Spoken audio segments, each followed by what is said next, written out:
میں نے سالے کے ساتھ فیکٹری بنائی، پیسہ میرا تھا، لیکن میں فیکٹری کو وقت نہ دے سکا۔ اب میرا سالہ پیسہ بھی نہیں دیتا تو ان پیسوں پر زکوٰۃ میں دوں گا۔ جو پیسے ملے ہی نہیں تمہیں زکوٰۃ کہاں سے دو گے؟ ملے تو پھر دے دینا۔ تم نے بیوی کی خوشامد کی نتیجہ دیکھ لیا نا۔ سالے کو جو فیکٹری بنا کے دی، وہ چاچا سالہ لگتا تھا، بیوی کا بھائی تھا نا، یہ بیوی کی خوشامد کر رہا تھا۔ انہوں نے الحمدللہ مل گئے، دونوں نے تمہیں لوٹ لیا۔ اب اللہ کی رحمت سے سڑک پہ بیٹھ کے بھیک مانگا کرو، زکوٰۃ کیا دو گے؟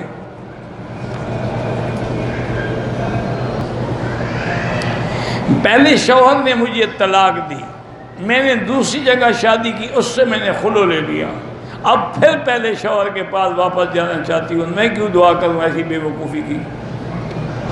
جس نے تمہیں پہلے طلاق دے دی تھی پھر تم اس کے پاس جانا چاہتے، اور تمہیں یہ طلاقیں اور خلو لینے کی عادت پڑ گئی ہے۔ ایک نے طلاق دی، دوسرے سے تم نے خلو لے لی، اب پھر ایک اور شادی کرنا چاہتے۔ اللہ کے آگے توبہ کرو، استغفار کرو اور استخارہ کرو کہ اللہ کے ہاں خیر کیا ہے۔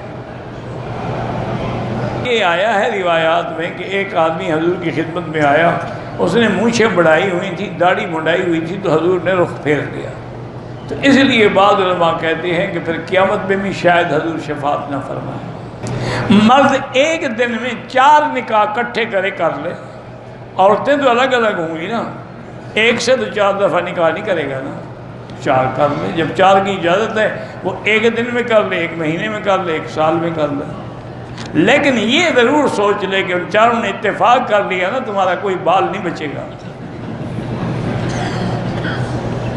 شادی کرنے سے تو الٹا کاروبار میں برکت ہوتی ہے۔ اللہ کے قرآن کا حکم ہے، ان یکونوا فقراء یغنہم اللہ، اگر وہ غریب ہوں گے تو اللہ ان کو اور رزق دے گا، اور کوئی وجہ ہوگی کاروبار نہ ہونے کی۔ یہ اب پوری دنیا کا جو کاروبار بندہ ہے، سب کو شادی لڑی ہوئی ہے، ایک وہم ہے بس۔ جن صحابہ کا قرآن میں ذکر نہیں ہے ان کو کوئی برا بھلا کہے، سب کا ذکر ہے۔ لَقَدْ وَالسَّابِقُونَ الْأَوَّلُونَ مِنَ الْمُهَاجِرِينَ وَالْأَنصَارِ آ گئے، کون سے صحابہ ہیں جن کا ذکر نہیں ہے؟ نام ہونا تو ضروری نہیں ہوتا۔ وَالَّذِينَ مُحَمَّدُ الرَّسُولُ اللَّهِ وَالَّذِينَ مَعَهُ، جو آپ کے ساتھ۔ وہ جھوٹ بولتے ہوئے شرم نہیں آتی ابو بکر عمر پر؟ اللہ کے عذاب سے ڈرو۔ جس کو حضور نے اپنی زندگی میں امام بنا کے مصلی پہ کھڑا کیا اور خلیفہ بنایا، وہ جنازے بھی نہیں تھے، تم تھے جنازے میں۔ انا للہ و انا الیہ راجعون۔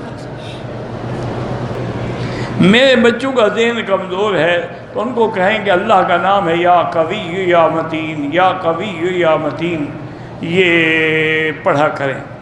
اور ایک بزرگ نے لکھا ہے کہ جن بچوں کے حافظے کمزور ہیں، دماغ کمزور ہیں، ان کو ایسا کریں کہ 786 دفعہ بسم اللہ الرحمن الرحیم اول آخر درود شریف پڑھ کے پانی پہ دم کر کے بالکل جیسے اشراق ہو اس وقت پانی پلا دیا کریں، تو انشاءاللہ ان کے حافظے بھی تیز ہو جائیں گے اور ان کا دماغ بھی صحیح کام کرے گا۔ اللہ اعلم۔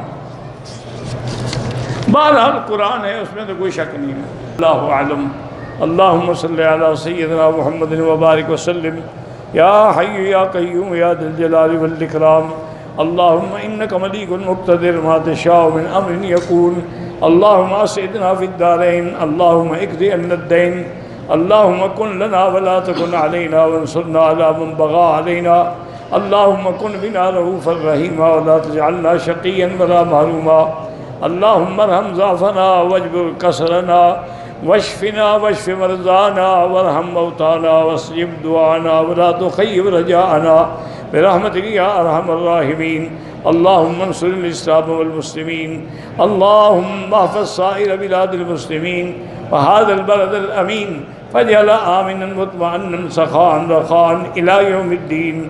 یا اللہ بیماروں کو شفا عطا فرما، یا اللہ ہماری ظاہری باطنی روحانی جسمانی بیماریاں دور فرما، یا اللہ بے حیاؤں کو حیا عطا فرما، بے اولادوں کو اولاد صالح عطا فرما، یا اللہ جن کے گھروں میں بچیاں ہیں ان کو خیر کے رشتے نصیب فرما، یا اللہ پوری دنیا میں جتنے دین کے مراکز اور ادارے ہیں ان کی حفاظت فرما، یا اللہ حرمین الشریفین کو قیامت تک ہر فتنے سے محفوظ فرما، یا اللہ مسلمان فلسطین میں ہیں، کشمیر میں ہیں، حلب میں ہیں، شام میں ہیں، ہند میں ہیں، عرب میں ہیں، عجم میں ہیں، افغان میں ہیں، ان کی جان مال آبرو عزت کی حفاظت فرما، یا الہ العالمین پاکستان کی حفاظت فرما، یہود اور ہنود اور قادیانیوں کے سازشوں سے محفوظ فرما، ربنا آتنا فی الدنیا حسنۃ وفی الآخرۃ حسنۃ وقنا عذاب النار، صلی اللہ تعالی علی خیر خلقہ سیدنا محمد وعلی آلہ وصحبہ اجمعین